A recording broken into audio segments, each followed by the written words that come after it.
Hello, Judy. Hey, Lisa. It's Hey, purple glasses today.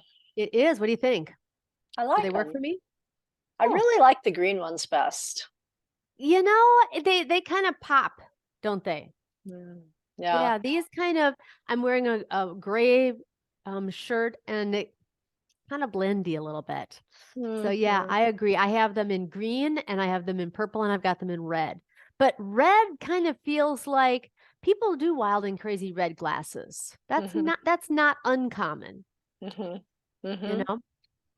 So So I know we didn't get together to talk about glasses. we did not. We're getting together to talk about writing. And this week, we're going to be talking about how writing for us is really a practice. Mhm. And I love that because so many people think that if you write, you have to be what's called a writer. And I was thinking about how do I look at writing differently than most people? Mhm. And I decided, I thought I can compare it to me and running. Okay. Okay. Uh-huh. Um, when I run, I really don't have a goal most of the hmm time. I did when I mean, I did run that marathon back when oh, jeepers, 8 years ago, almost Okay. 9 years ago now. Um, and since then, I literally have walked or ran every single day of my life, hmm every day. It's just hmm a practice that I participate in that I can't imagine not doing it. I've said this to people before. It's a lot like brushing my teeth. hmm So it's really I become a habit that if you didn't do it, something would be missing in your day. My whole day is thrown off. I can say that I'll go running with the dogs later after work or after I do this. Doesn't work that way hmm because I have to wear my running shoes. I might get sweaty. I in the winter I put a hat on my head. I pull my hair back, and so my hair gets all squashed down. So hmm I feel like I have to take a shower after I do that. Right. Not that I'm a bucket of sweat or anything, but it just feels better that way. hmm Well, and after any kind of exercise that feels better. That makes sense. Yeah, yeah. So so really for me, writing is and writing is a practice like running. I don't necessarily have a big goal that I'm going for, but it has become who I am and what I do so that I feel weird if I don't do it. In the Now, same way, if I was telling somebody about you and I said, "Oh, Lisa, her main thing is she's a runner," it's not true. no, it's not, but I do it every single day of my life. Mhm. My point is that you don't have to be a runner to take a run every day. I mean, it can Mhm. just be a part of your practice, right? Yes. And that's what we're talking about with this. Writing for me, now I'm not as religious with my writing, with my journal writing, with any of the writing that I do as I am with my running, but it is very consistent where I write in a journal, in my notebook, we were talking about the little notebooks last week. hmm I'm constantly writing my thoughts down. hmm And I mean, we've talked about your writing your thoughts down and how you're kind of all over the place. I just have trouble finding them again after I wrote them down. Oh, um, but it's something that I love doing because, last week we talked about that Anne Morrow Lindbergh um, quote about hmm how really the the thought is, it's right here. I must write it all out at any cost. Writing is thinking. It is more than living, for it is being conscious of living. I just have to say hmm that quote again. It is so perfect. Um, I think it helps me stay grounded. Does hmm that make sense? Well, it helps. Yes, it does make sense, and I think it also you look at things differently. You look at things, and perhaps in your mind, you're saying, "Oh, how would I write about that? How would I Mhm. describe that?" Whereas before, you might have just walked right past it and not even noticed. And so Exactly. it gets you into an awareness sense that that I think has developed for me since we've been writing consistently. Mhm, And mhm. the other thing is sometimes I have a thought and it's like, "Ooh, I really like that. That's really a good thought." And if I don't write it down, It's gone. it's Poof. gone. Yeah. But if I write it down, I'll read it again in a couple days and go, "Ooh, I really like that." It's interesting and it came from me, but it came from me because Mhm, the practice of writing has created that ability, right? mhm. Exactly. Exactly. And, that ability, I think, doesn't just come naturally. The next thing that I wanted to talk about was something called resistance. Mhm. And I think we have to acknowledge that when you start anything, there is going to be resistance. Mhm. But just like running, you do it and the resistance is there, but you do it anyway, and you get through the resistance, and that's Mhm. okay. I Mhm. never started running with the thought that I'll start running when I feel ready or when when the inspiration hits me.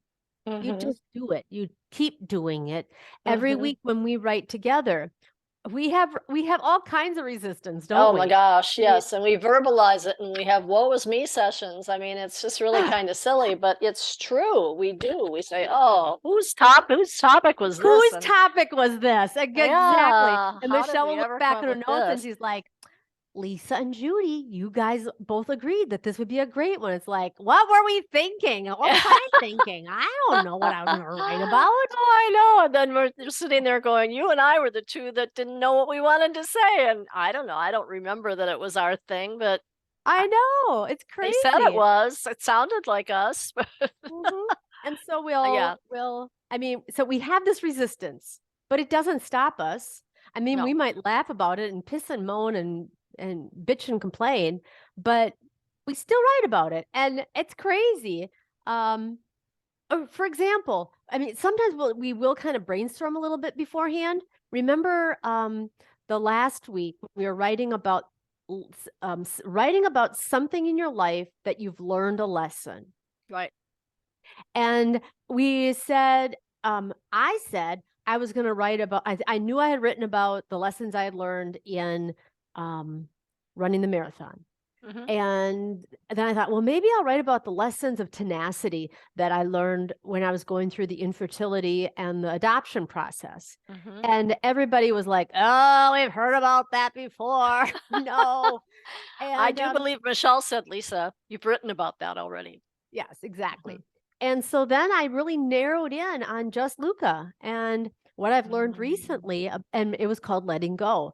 And I just kind of hit some highlights about, um, about his growing up and parenting him over the years. And then recently with our estrangement and how I've dealt with that and, what my perspective is on it. And it was, Mhm. I mean, very It's a cathartic. very strong writing too. I mean, it And was and it really touched a number of people. It was really fun Mhm. to hear and see people's responses to it. Mhm. I think they could feel the heart in that one. It came from the heart. It didn't just come from the head. And I Mm, think sometimes I've said this phrase before, but when we take the 18-inch journey from one to the other, some of our best writing comes out. yeah, yeah, exactly. Mhm. So, expecting resistance. It's going to be there, and that's okay. Mhm. Well, and I think that's where we said you just put the pen to the paper. Someone says it's like the shot when you're running a race, the shot's fired and okay, go. And if you don't do anything and you sit and stare off into space, you're not going to get anything on paper in 15 minutes. So we just start writing. And it just seems like there's always something coming out of our pens, isn't there? There Yeah. is. There really is. Mhm. And I think the other thing that really benefits us, and this is kind of my third point, 3 or 4 points, we give ourselves permission to just write whatever comes. We Mhm. don't sit down and say, I am writing, this is going to be my best writing ever, or I'm writing an American novel, or I'm Mhm. writing a poem. we just kind of sit down and see what kind of bubbles up sometimes. Mm-hmm. And that is very freeing. Um, Being able to just write the worst junk and knowing, hey, I'll edit it later. I might keep most of it, I might keep all of it, I might keep none of it. And that's okay. Have you ever thrown all of it away? Never. Never. I haven't either. I'm always surprised because I think Yeah. as I'm writing it, oh my gosh, where am I going with this? And how's this going to do? And how do I Mm-hmm, get to an mm-hmm. ending? And then I read it aloud to you guys, and it's like, Yeah. that wasn't so bad, and Yeah. maybe add a few words to explain something, but it doesn't Mm-hmm. have to be tossed at all. But it felt like junk coming out. It did. Mm-hmm. But Well, I yeah. think you and I do something interesting. We both write, I mean, this past week, we were both writing about family, a family meal. Hmm. And we've written about food before. We've written about recipes before. We've written about several different kinds of food writings. And so we were Hmm. kind of challenged on how to make this writing different. Hmm. And so I said I was going to write about soup. And specifically, the soup that I wrote about was when we went camping one time, and I was the only one in charge of cooking our meals. And I made soup every single day. And every previous day's soup got incorporated as a leftover base for the next day's soup. And I talked about how I did that. Creative genius. I thought it was amazing. And yesterday I sat down to kind of edit it and put it into WordPress where we put our blog when we're writing it. And it kind of fleshed out. I still want to kind of wrap it up somehow, but when I was playing with it kind of gelled together. Hmm. And I mean, once again, minimal revisions. Hmm. It's crazy. Yeah, and I've heard that before, that they say sometimes, like, say that you have to give a talk. The first thing you say is usually the best thing, or if you how do I want to say it? If you start over editing and over correcting, you don't make it better, you make it worse. It Right. gets Right. a little too fussy and whatever.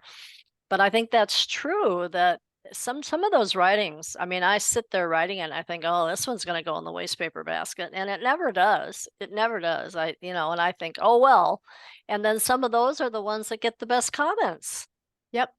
Who knew? And I think we just don't have high expectations. Mhm. Because I think an expectation would just freeze us right up, Mhm. you We know? remember when we did the one where we were all gonna write a poem, Yes. and that was horrifying for people. They did not like that, did they? It was Um exactly. It was challenging. That And was I we who really like pushed our to write boundaries on that I one. like to write poems, and it did not come easy for me. So, it was like, Wow. Yeah. "Whoa, that's interesting." So So speaking of which, you do write poems. You write poems for people, for babies, for events. You wrote mhm, one for Michael's memorial service mhm. after he passed. What is your secret? What is your process you go through to write a poem? I should have some wonderful thing to say to our audience right now, and all I have to say is the same thing that we do with our writing is what I do with the poems. It's kind of like, I know what I want the first line to say, and so then I do the second line. And then I look at the last word of the first sentence, and I think, well, what would rhyme with that? And then something pops in. It just kind of pops into my head. It's weird. It's not intentional totally. Hmm. And if I can't figure out a word that rhymes for the third line, sometimes I just subtly change the order of the first line so that there's a word there that rhymes with it. It's like I kind of Play it's kind around of with like it. Yeah. throwing dice a little bit. If you don't like your first throw, you throw it again. And Mhm, I think mhm, that's kind of the what I do. And mhm, sometimes it's really a stretch. I mean, some of the words are sort of silly, but it works. It basically works. mhm, mhm, Yeah, so there's not a real, but I've also had a lot of practice doing that. So, mhm, it's mhm. not my first rodeo. I don't just, like some of us don't write poems, and so it became difficult, right? But if Yeah. we wrote them every day, it would be much easier. And if you wrote a poem every day, chances are in the course of a month or a season or a year, you might you might end up with a couple of good ones. Yeah, maybe. Yeah. Yeah. And some of them might be just really bad and stupid and I've just had those too. Yeah. Yeah. Some of them are just pretty silly. well, and that's okay. Hmm. That's okay because it's the practice of doing them that Hmm. is in and of itself the goal here. I was talking to you before we started the podcast, and the practice of writing um, is so important because we had a while ago we had talked about the blue zones, Hmm. and both you and I have talked a lot about the blue zones and the different Hmm. characteristics of people that live long, vibrant lives. Hmm. And I was looking at this and trying to figure out where would I mean they writing, journaling is not on here. And I Right. thought, where would I put it in Hmm. terms of how does it fit into um a blue zones type of mentality? And I Hmm. thought it really hits a couple of the different components of it. Hmm. Um, First of all, downshifting. It's Hmm. so much the practice of writing is so much like meditation. It's really quieting your mind, focusing your thoughts, and staying in that place for an extended period of time. Hmm. Hmm.